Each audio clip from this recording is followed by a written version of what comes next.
룻기 1장 6절에서 14절 말씀 교독합니다.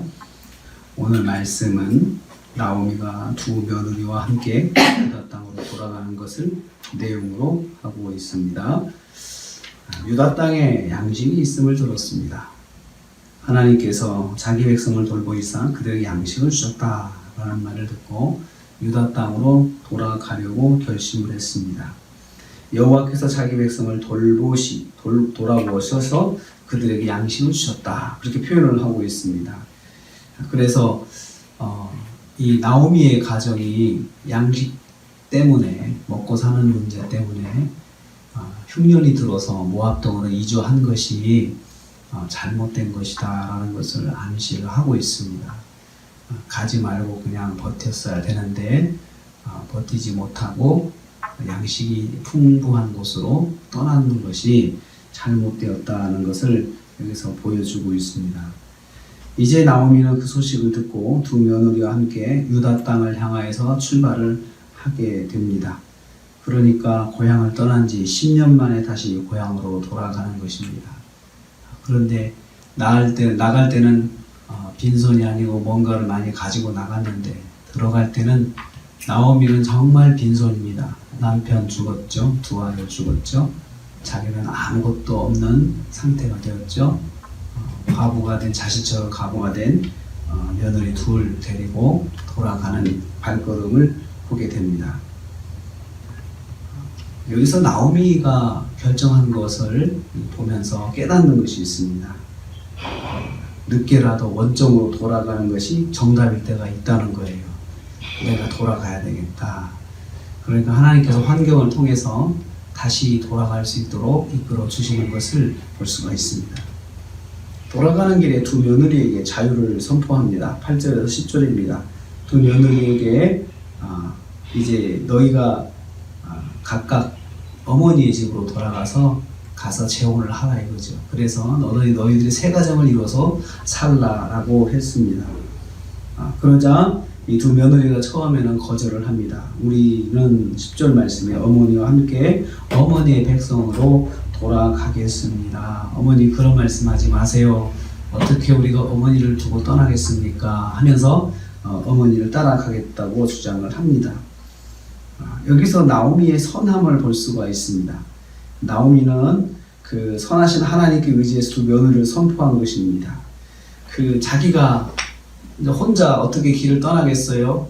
여기서 말한 것처럼 자기는 나이가 너무 많이 먹어서, 나이를 먹어서 이제 늙어서 혼자 길 가는 게 쉽지가 않으니까 두 며느리를 데리고 악착같이 데리고 갈 수도 있습니다. 그런데 이 나오미는 두 며느리에게 하나님께서 선대해 주시기를 바라면서 두 며느리에게 자유를 줍니다. 결정할 때에 하나님을 의지하고 하나님 뜻에 맡기는 모습을 볼 수가 있습니다.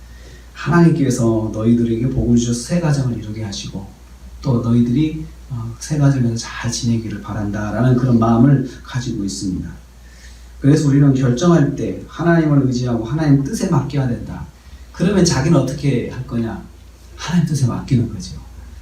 어머니는 어떻게 하고요? 이게 사실 질문이 있어야 되는 거거든요. 그런데 그 질문을 며느리도 사실 못합니다. 나오미 자신도 이걸 결정할 때 나는 어떡하지? 라고 생각을 할 수밖에 없었을 것입니다. 그런데 나오미의 말처럼 하나님께 맡기는 거죠. 나는 하나님께 맡기고 살지 뭐, 이렇게 생각을 한 것입니다. 어떻게 보면 나오미는 처음부터 그 유다 땅을 떠나는 것을 반대했는지도 모르겠습니다. 그렇지만 남편의 뜻이 강력하니까 따라 나서는 것이겠죠. 세 번째로 나오미가 다시 설득하여 두 며느리에게 자유를 줍니다. 다시 설득하면 아니다. 이제라도 너희들 늦지 않았다. 왜냐하면 그 유대 율법에는 그 계대 결혼이 있습니다. 가족이 이렇게 미망이 생기면 형제들이 책임져주는 그런 계대 결혼이 있는데 그걸 이야기하면서 내가 지금 결혼해서 아들을 낳을 수 없다. 두 번째, 아들을 낳는다 하더라도 너희들이 시간이 너무 많이 흐르기 때문에 너희들이 늙어. 그래서 힘들어. 그러니까 너희들 빨리 돌아가서 어머니 집 돌아가서 재혼해라. 이렇게 설득을 합니다. 그러면서 13절 말씀에 나오미가 기가 막힌 고백을 합니다. 여호와의 손이 나를 치셨다. 자기 가정의 상황을 하나님의 징계로 보고 있는 거죠. 스스로 깨닫는 거죠. 스스로 내가 우리 가정이 하나님의 징계를 받았구나. 우리가 그 땅을 떠나는 것이 아닌데. 그러면서 그 마음을 속에 갖고 있었다는 것을 여기서 보여주고 있습니다. 여호와의 손이 나를 찢었으므로 나는 너희로 말미암아 더욱 마음이 아프다. 내가 이렇게 계속 여기서 머물수록 너희들을 붙잡고 있을수록 하나님의 징계의 손길이 강하게 나에게 올 것이고 또 우리가 서로 고통을 받을 수밖에 없어. 그 말입니다. 그래서 두 며느리에게도 자유를 주고 그 자유를 통해 자기는 어떻게 될지 모르지만 그걸 하나님께 다 맡기고 그냥 하나님 인도하시는 대로 자기가 고향 땅으로 돌아가야겠다 이런 생각을 하는 것입니다. 그래서 이제라도 원상복구하자는 마음이 있는 것을 알 수 있습니다. 하나님께서 나를 씌웠다. 어떡하지? 다시 돌아가야 되겠다. 그래도 돌아가다. 염치 없지만 돌아가야 되겠다 라는 마음이 있음을 알 수 있습니다. 깨달았을 때에 빨리 돌아가는 것이 정답입니다. 깨달았을 때 늦었다 생각하지 말고 빨리 하나님께로 돌아가고 빨리 원점으로 돌아가서 믿음의 자리에 서는 것이 그것이 정답입니다. 나오미는 우리한테 그것을 보여주고 있습니다. 오늘 우리는 또 하루를 시작합니다. 하루를 시작하면서 우리 하루를 살면서 나도 모르게 뭔가 벗어났다는 것을 깨달았을 때는 빨리 원점으로 돌아가서 주님 제가 잘못했습니다. 다시 시작하겠습니다. 주님 다시 할 수 있는 힘을 주세요 라고 하면서 그렇게 원점에서 다시 시작하는 것도 지혜입니다. 마귀는 자꾸 늦었어. 이제 뭐 다 엎질러진 물인데 어떡할 거야 라고 하면서 하나님께 돌아가는 것을 자꾸 방해할 것입니다. 그렇지만 그래도 하나님은 자비하시고 은혜가 많으시고 사랑이 풍성하셔서 내가 엎드려 회개하면 또 내가 다시 주님을 붙잡으면 주님께서 인도하실 것이다 라고 하는 그런 마음으로 그런 믿음으로 하나님께 돌아가야 합니다.